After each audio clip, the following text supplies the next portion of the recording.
massive influx, Bovino-style tactics that we saw in LA. You were suggesting maybe Mexican Independence Day festivities might be a target. We haven't seen that scale. Where are we now? What do you expect? Are people no longer afraid, or they're not coming more, or what do you? No, ICE has been gathering its agents. It has taken them longer than I think they anticipated. And so we still, and they are active, as you have seen. They are, and we've seen a death on Friday as a result of their entering communities and putting people into fear. So I expect that this will continue. I expect that they now have more people on the ground and will effectuate their plans to an even greater degree.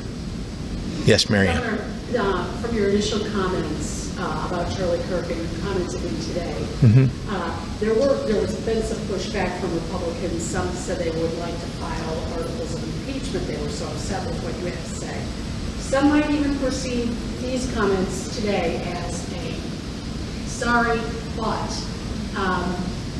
you're still blaming President Trump, and they're going to say this is not the appropriate time.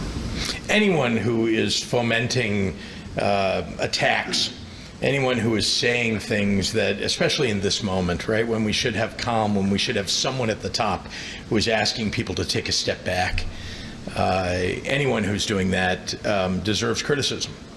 And I think it's incumbent upon me as the leader of this state to tell people that we need to act with calm in this moment, that people need to act peacefully in this moment. You have called Republicans Nazis. No, I have not. That is completely false. I have never called Republicans Nazis. I'm glad you cleared that up, because there are some. Well, that's what they'd like to say. They're lying. They're lying. Some have asked me to ask you that. Well, that's not what I called them. But are you as well, by not just calling out political violence and ending it, by you also criticizing Trump, are you fomenting? No, look, we can be critical of one. This is a democracy. We can be critical of one another. We can belong to different political parties and have different views and act in a peaceful fashion. I have always advocated that if one is to protest, they should protest peacefully. I've always advocated that you should speak out, use your megaphones, your microphones, stand on a soapbox to do so, go to the ballot box. Those are all the ways that in politics we act. That's the way I've always known that we act in political life in the United States. And yet now we see, that there are people who not only act violently, but those who encourage that kind of violence. And in this, especially in this moment, we should be asking people to instead call for calm. And that's what I'm doing. I think that's what our leaders should be doing across the board. Yes, hi, Olivia. Last week, it didn't sound like you were totally confident that the National Guard wasn't going to come. Today, you mentioned again, people are still kind of scared. What's your level of confidence on whether they won't actually show up, and what are you hearing from sources of the government on that? Well, I'm pleased that the president has said that he is not sending National Guard or military troops to Chicago. So we should all celebrate that comment of his, and I'm glad to hear it. On the other hand, as you've heard, the president says things one day and then goes back on them the next day, changes his mind from week to week. So we never really know what he intends to do. All I can say is that sending troops into any American city is a terrible idea. The law and the Constitution only allow it in the case of insurrection or a national emergency, and those are not taking place in any city across the United States. So no updates from over the weekend about that, still kind of the same as Friday? Have not heard anything more than what the president said on Friday. Governor, over a couple of days to review some of the images that come out from the ICE shooting at Franklin Park. What is your impression of how that went down? Well, we need more information. We've asked ICE for all of the information around it. They have given very little. I know that there is an ICE agent who was taken to the hospital. Don't currently know that person's condition, don't exactly know what the injuries were or exactly from what. But But it's important for us to know that, as well as what were the circumstances that were leading them to pursue this person in the way that they did.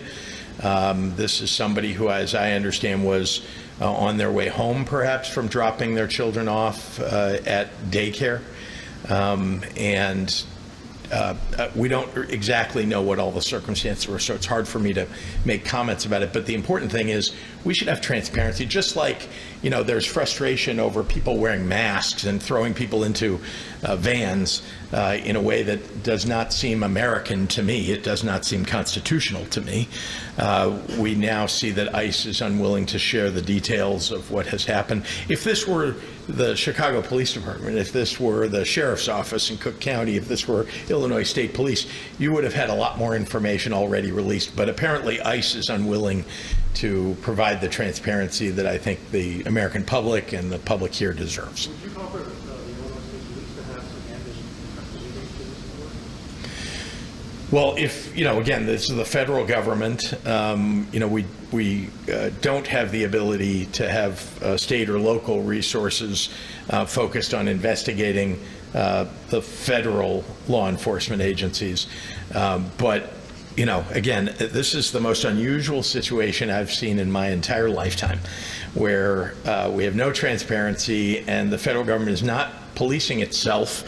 Even the offices of inspector generals are being, you know, dismantled under this administration. So we may never really know what the truth is. Governor, given the unusual Chris. nature that you just talked about and the erraticism of the president, for the thousands of people who are listening to you today and over the last few weeks, students you spoke to this morning, what signals are you looking for that people can sort of cool things down, or they can go back to resume their normal life? What would signal to you that the temperature is coming down and life can return to normal? What markers are you looking for? Well, we've seen a few, but we need much, much more. There need to be calls in a bipartisan fashion on both sides, is what I'm saying, on both sides of the aisle, calling for calm. I was pleased to see that Senator John Curran, who's our minority leader in the Illinois State Senate, issued a statement together with the Senate President calling for calm. That we have not seen that coming from the Republican leader in the House or the Speaker of the House with the Republican leader. They could do it separately. They could do it together. We need to see more on the national level, where people, you know, I know Spencer Cox, although, you know, he's said a few things that have inflamed some people, but I think that he's attempting, and I know him. He seems like a good person. I don't know him very well, but I have gotten to know him over the years since we've served in office together. He seems like he's looking for the opportunity for the call for calm. So I think we need more leaders like that. But, you know, usually this comes from the President of the United States. You would have heard this from Joe Biden. You would have heard this from previous Republican presidents and from Barack Obama, you know, George W. Bush, George H.W. Bush, Bill Clinton. I mean, we have seen it over the years where there's been domestic political violence, and you have seen the president standing up and speaking with one voice for the country, that we need to bring down the passions and make sure that people feel safe. And a follow-up, if I can, just speaking about the list you ticked off at the beginning of this, all of the violence targeted at elected officials, how are you feeling personally? Are you talking with your family, with your security team about the temperature change? How has it changed since your first day in office to today in your gut? Well, you know, without revealing any of, you know, what I think the state police does in their protective efforts for elected officials in the state, I'll just say they've done a terrific job of keeping my family safe. We have the best state police in the country, and I really mean that. We have the best executive protection unit in the country. I'm very proud of the people that I work with. But if you're asking, you know, the number of threats that have come in over the last few days has been an enormous multiple of those that were coming in the days before. And we've seen an increase in threats in the state of Illinois over the last 7 years at least, since I've been governor, 6.5, 7 years. And not just about me, I'm just saying I think this is happening across the country, and it's happening in the state of Illinois. So, but you know, I want to be clear. I feel safe because I'm protected. My family feels safe because we're protected. But the truth is that the number of threats and the number of people who seem to want to engage in political violence has increased substantially.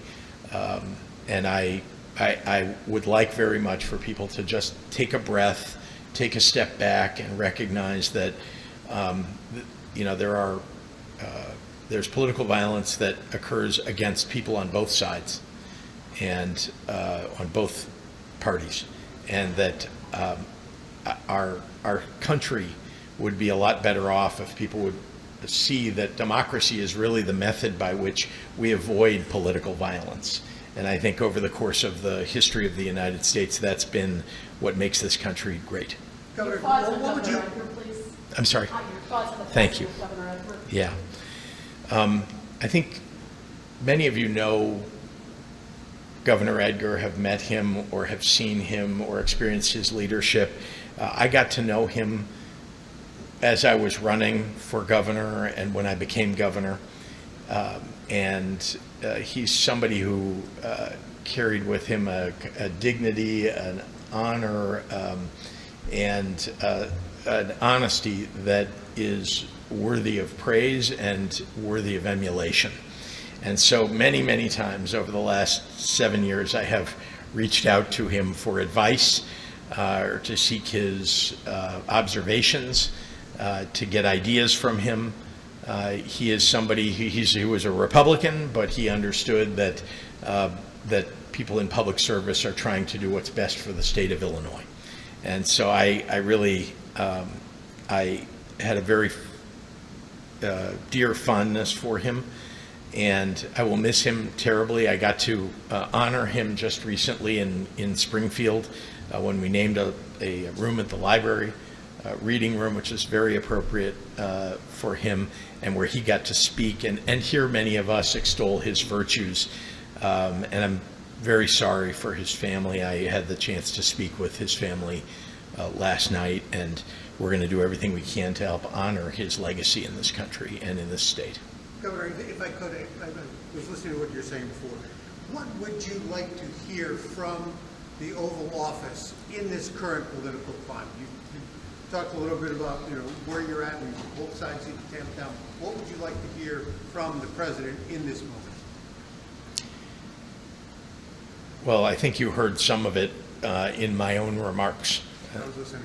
And so I would like to hear the President of the United States, instead of pointing fingers, simply say that political violence has no place in this country, and that the President does not condone it. And the targeting of one group or another group by the President of the United States, as he did on Friday, is completely inappropriate.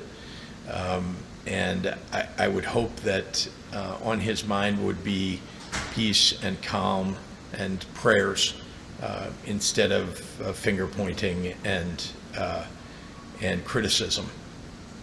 Okay, thanks everybody. Yeah. All yes, Thank you. Thank you. Appreciate you.